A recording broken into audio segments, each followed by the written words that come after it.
نا نبی پاک علیہ السلام نے یہ سمجھایا ہے کہ اپنی زندگی میں طے کر لو کہ ہوگا وہ جو اللہ چاہے گا، ہوگا وہ جو رب چاہے گا۔ ہم نا بہت زیادہ پریشان۔ مجھے ایک بات بتائیں، آپ اتنے سارے لوگوں کو آج کل کالا جادو ہے، اتنے سارے لوگوں سے فلانا جلتا ہے، اتنے سارے لوگ ہیں جن سے محلے والے حسد کرتے ہیں، اتنے سارے لوگ ہیں جو کہتے ہیں جی بس رشتہ دار لے گئے، اور خواتین میں تو یہ مسئلہ اللہ ماشاءاللہ بہت ہی زیادہ ہے۔ وہ کہتی ہیں فلانی نے جادو کر دیا تو تباہی ہو گئی۔ میں کئی دفعہ سوچتا ہوں کہ یہ بتائیں یہ ہو سکتا صحیح ہے؟ میری طرف دیکھو، یہ ہو سکتا ہے رزق میرے حصے کا ہو چلا پڑوسیوں کے گھر جائے؟ ہوتا ہے ایسا؟ یہ کس طرح کی بات ہم کرتے ہیں؟ جادو کے اثرات ہوتے ہیں، لیکن اتنا زیادہ اپنے آپ کو کمزور کر بیٹھنا، ہر وقت سانپوں سے ڈرنے والا رسیوں سے بھی ڈرنے لگ جائے، کچی اور کمزور باتیں کرنا، اور کئی دفعہ ایسے غلط رستے اختیار کرنا جو بالکل مسلمان کو زیبا نہیں۔ یہ حدیث پاک دل کی تختی پہ لکھ لینا۔ حضرت عبداللہ ابن عباس رضی اللہ تعالیٰ عنہ فرماتے ہیں میرے رسول پاک علیہ السلام نے مجھے دو باتیں ارشاد فرمائی اور فرمایا عبداللہ ان کو تھام لینا، زندگی تمہاری مضبوط ہو جائے گی۔ یہ دیکھو یہ چیزیں سکون والی ہیں۔ حضور نے فرمایا عبداللہ ساری دنیا مل کے، اس سے مراد دنیا سے مراد دنیا دار ہے، اللہ والے نہیں، فرمایا ساری دنیا مل کے تمہارا کچھ بگاڑنا چاہے تو بگاڑ نہیں سکتی جب تک رب نہ چاہے۔ کیا کر لیں گے دشمنوں کی چالیں؟ کیا ہو جائے گا؟ مثلا مجھے دشمنوں نہ چھیڑو میرا ہے کوئی جہاں میں۔ اتنی جلدی پریشان ہو جانا، ایک منٹ کے اندر ڈسٹرب ہو جانا، یہ کیا بات ہے؟ مومن بھی کبھی ایسا کرتا ہے؟ حضور نے فرمایا اگر ساری دنیا مل کے تیرا کچھ بگاڑنا چاہے نہیں بگاڑ سکتی جب تک رب نہ چاہے، اور فرمایا ساری دنیا مل کے تیرا کچھ سنوارنا چاہے سنوار نہیں سکتی جب تک رب نہ چاہے۔ تو پھر بندوں کی طرف زیادہ دیکھنا چاہیے یا سجدے زیادہ پکے کرنے چاہیے؟ پھر سیاست زیادہ تیز کرنی چاہیے یا تہجد پر زیادہ توجہ دینی چاہیے؟ پھر زیادہ لوگوں کو اپنے طرف قائل کرنے کی کوشش کرنی چاہیے یا مالک کو زیادہ راضی کرنا چاہیے؟ ہم نے کس طرح کے رستے اختیار کر لیے، کس طرح کی سوچی؟ توکل والی زندگی سکون والی، توکل والی زندگی سکون والی۔ بے صبری بے سکونی کو کہتے ہیں، گھبرا جانا، پریشان ہو جانا، کنفیوز ہو جانا، کبھی کوئی فیصلہ ہی نہ کر سکنا، سویرے کچھ کہنا، شام کو کچھ کہنا، رات کو کچھ کہنا، یہ بے سکونی والی زندگی ہے۔ رسول پاک صلی اللہ علیہ وسلم نے مضبوط باتیں بیان کی، مضبوط۔ حضور نے ہمارا تعلق اللہ سے جوڑا، ہمیں حکم دیا کہ سویرے تم نے نا محنت کے لیے نکلنا ہے، لیکن ٹینشن نہیں لینی، محنت کرنی ہے۔ فرمایا نکلنا ضرور، گھر میں نکمے بن کے نہ بیٹھنا، نکلنا ضرور۔ فرمایا تم سویرے نکل جانا، رب تمہیں اسی طرح روزی دے گا جس طرح وہ پرندوں کو عطا کر دیتا ہے۔ شارحین حدیث کہتے ہیں پرندے کو جب وہ سویرے نکلتا ہے تو اس نے کون سی فیکٹری میں جانا ہوتا ہے اسے پتا ہوتا ہے، کس دفتر میں بیٹھنا پتا ہوتا ہے، وہ نکلتا ہے نا رب پہ بھروسہ کر کے، نہ فیکٹری کا پتا، نہ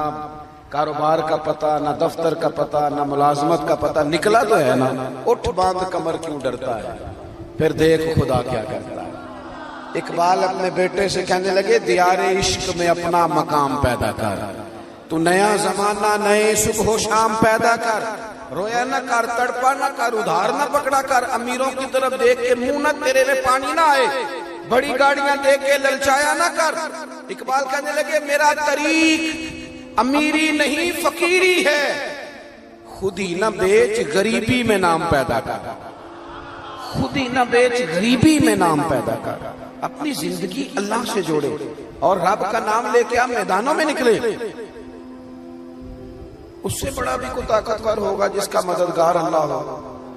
جس کے مددگار رسول پاک ہو، اس سے بڑا بھی کوئی طاقتور ہوگا۔ ہم کچی کمزور باتیں کرتے ہیں۔ مجھے ایک بابا جی ملے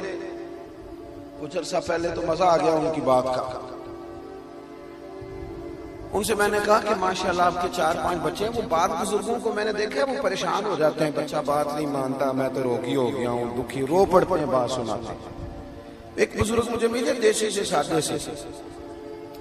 میں کہا بابا جی خیر ہے بال بچے دی سناؤ کچھ تابے داری کرتے نے میرے علاقے کے تھے پرانے جاننے والے اور موٹی سی بات کی کہنے لگے پترا میں نہ کدی بندیاں دی ٹینشن نہیں لئی تابے داری کرن گے تے اللہ اجر دے گا نہ کرن گے تے جو ساڑے نال کرن گے او تو بعد پالن گے اتنا الجھنے کی کیا ضرورت ہے اتنا زیادہ پریشان ہو جانا وہ بعض خواتین ہیں وہ کہتی ہیں جی خامد نہیں سنتا تو میں نے کہا خامد کے ذمہ آپ کے حقوق ہیں آپ توجہ کریں لیکن اتنا زیادہ ڈیپینڈ نہیں آپ کو سب سے زیادہ توجہ رب رسول پہ کرنی ہے پڑوسیوں پہ رشتہ داروں پہ تعلق والوں پہ شاگردوں مریدوں پہ فلانے پہ نہ بھروسہ اللہ رسول کی ذات پہ یہ چیز آپ کو سکون دے گی دوسری بات آپ حضرات کی خدمت میں عرض کرنی ہے نا امیدی بے سکونی پیدا کرتی ہے نا امیدی اور جن لوگوں کا رب کی رحمت پر پورا بھروسہ ہونا وہ بے سکون نہیں ہوتے قرآن مجید میں آیت ہے نا الا بذکر اللہ تطمئن القلوب خبردار ہو جاؤ اللہ کی یاد میں دلوں کا سکون ہے تو حضرت صدر الفاضل رحمۃ اللہ علیہ صاحب تفسیر خزائن العرفان فرماتے ہیں اس کا معنی کیا ہے فرماتے ہیں اس کا معنی یہ ہے کہ ہر وقت اپنے رب کی رحمت کی یاد میں رہو ہر وقت یہ کچی باتیں کرنا وہ کہنا جناب اتنا عرصہ ہو گیا کام ہی نہیں چلتا یہ چیز آپ کو ڈسٹرب کرے گی آپ پریشان ہو جائیں گے اور میں حضرت صاحب جس کام کو ہاتھ لگاتا ہوں پیچھے ہی جاتا ہوں تو یہ چیز آپ کو کمزور کر دے گی بے چین کر دے گی آپ یہ کہیں کہ میں محنت کرتا رہوں گا انشاءاللہ میرا رب مجھے کامیابیاں عطا فرمائے گا ہر وقت اگر کمزور باتیں ایک بندہ بیمار ہے وہ ہمارے یہاں کچھ لوگ تیمارداری بھی کرنے جاتے ہیں تو وہ ذرا ڈبل بیمار کر آتے ہیں ایک تو وہ جاتے ہی سب سے پہلے کہتے ہیں اوہو تسی تو بڑے کمزور ہو گئے چلے وہ بیچارہ پہلے بیمار تھا اور حال خراب کر دیا پھر دوسرا جو بھی تیمارداری کرنے جاتا ہے ناراض تو نہیں ہو جائیں گے آپ لوگ چلو میں ویسے بھی کدوں تہاڈی پہ گل کرنا میں تے ہورے کی دی پہ کرنا کچھ لوگ جاتے ہیں نا تیمارداری کرنے تو ایک نسخہ بھی ساتھ لے کے جاتے ہیں زبردستی کہتے ہیں میں کھاتا سی مینوں آرام آیا سی تم ہی کھا اور کچھ تو بنا کے لے آتے ہیں اور کئی تو ایسے ہوتے کہتے ہیں لاؤ پانی کے گلاس ایک خوراک کھاؤ میرے سامنے او بھائی آپ مہربانی کریں آپ جب تک کسی شعبے کے اندر مہارت نہیں رکھتے اتنی دیر تک آپ اس طرح کے کام نہ کریں آپ کبھی ڈاکٹر کے پاس دوائی لینے جاتے ہیں تو وہ سب سے پہلے نا ایک کونے پہ لکھتا ہے کہ آپ کو شوگر تو نہیں آپ کو بلڈ پریشر تو نہیں پھر وہ دیکھتا ہے کہ آپ کسی اور مرض میں مبتلا تو نہیں اس حساب سے وہ نسخہ بناتا ہے تاکہ کسی جگہ کوئی چیز ایسا اثر نہ ڈال جائے جو تکلیف کا باعث اور جو نسخہ لے کے آیا اس نے کوئی شے بھی نہیں پوچھی وہ بس یہی بتایا جاتا ہے کہ میں نے کھایا تھا تو اللہ کے رسول صلی اللہ علیہ وسلم کا طریقہ یہ تھا کہ جو بندہ پوری طرح کمزور پڑ جاتا نا حضور جب جاتے نا تیمارداری کرنے تو بس تیری ایک نظر